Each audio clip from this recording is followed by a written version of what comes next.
Good morning, students.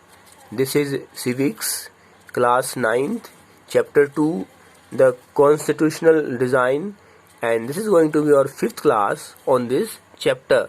In this class, we'll study the philosophy of the constitution.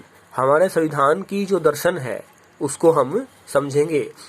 हमारे संविधान का दर्शन कुछ अलग नहीं है भारत के संविधान की प्रस्तावना से. ये वो आधारभूत रूल्स रेगुलेशन है, वो नियम है, वो कानून है जिनके अनुसार कोई भी सरकार काम करती है और जिनको कोई भी सरकार अपनी आसानी के लिए, अपनी सुविधा के लिए, अपने फायदे के लिए बदल नहीं सकती. ये वो मूल्य हैं, ये वो आधारभूत नियम है, रूल्स रेगुलेशन है जिनको भारत के स्वतंत्रता सेनानियों ने सींचा है और उनको अपनाया है. ये जो दर्शन है, जो नियम है, संविधान के आधारभूत नियम है, इनको भारत के संविधान की प्रस्तावना में देखा जा सकता है. और जो प्रस्तावना का विचार है वो हमने कहाँ से लिया? वो अमेरिका से लिया और अमेरिका के मॉडल से प्रेरणा लेते हुए बहुत सारे देशों ने संविधान में प्रस्तावना की जो व्यवस्था है उसको अपनाया है. आओ अब हम इस प्रस्तावना में, इस संविधान की आत्मा में दिए गए अलग अलग जो नियम है, जो आधारभूत सिद्धांत हैं, उनको एक वन बाय वन, एक के बाद एक समझें.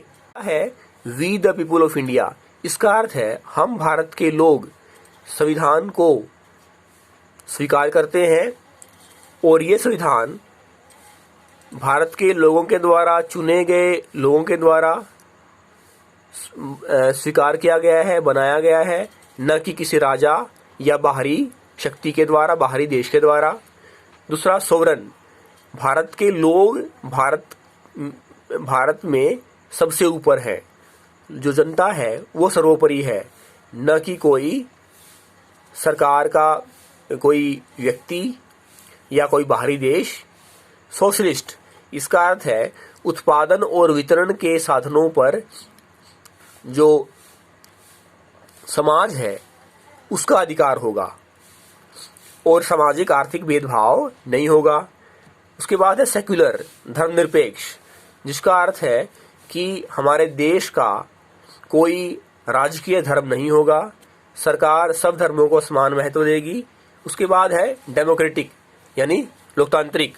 जो सरकार होगी वो लोकतांत्रिक होगी, जहां सब लोग समान राजनीतिक अधिकारों का प्रयोग करेंगे और सरकार संविधान के आधारभूत नियमों के अनुसार ही चलाई जाएगी. है रिपब्लिक, अर्थात गणराज्य, कि भारत का मुखिया, the head of the state, वो भारत के लोगों के द्वारा चुना जाएगा और वो उसका जो पद है वो वंशानुगत नहीं होगा, उसका चुनाव किया जाएगा. और उदाहरण के लिए भारत का जो हेड ऑफ द स्टेट है वो प्रेसिडेंट है, जिसे फर्स्ट सिटीजन भी कहा जाता है. उसके बाद जस्टिस, न्याय. जाति, धर्म, लिंग के आधार पर कोई भेदभाव नहीं किया जाएगा. सरकार लोगों के कल्याण के लिए काम करेगी, विशेषकर पिछड़े वर्ग के लोगों के लिए काम करेगी. लिबर्टी, अर्थात स्वतंत्रता, के लोगों पर अनावश्यक प्रतिबंध नहीं लगाए जाएंगे. इक्वेलिटी, समानता, जैसा कि भारत के संविधान के फंडामेंटल राइट्स में राइट टू इक्वेलिटी दे रखा है कि कानून के सामने सब लोग समान हैं. परंपरागत सामाजिक असमानताओं को स्वीकार नहीं किया जाएगा, सभी को अवसर की समानता दी जाएगी. उसके बाद आता है फ्रेटर्निटी, भ्रातृत्व, भाईचारा.